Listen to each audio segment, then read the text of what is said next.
في واقعة غريبة أثارت دهشة المارة، شهد أحد الشوارع في الجزائر تصاعد دخان كثيف من قادوس للصرف الصحي، وذلك في وضوح النهار. وقعت الحادثة قرابة الساعة 11 صباحاً، حيث تفاجأ المواطنون بخروج الدخان بشكل مفاجئ دون وجود حريق أو رائحة غاز.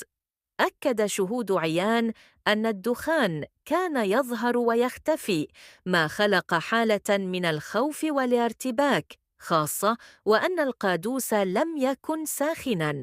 تم توثيق المشهد بهواتف المواطنين، وانتشر سريعاً على مواقع التواصل الاجتماعي وسط تساؤلات عن مصدر هذا الدخان الغامض.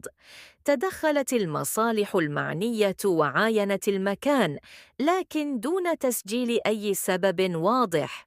وبعد دقائق اختفى الدخان كما ظهر، ويبقى السؤال مطروحاً: ما الذي خرج من باطن الأرض في هذا الشارع الجزائري؟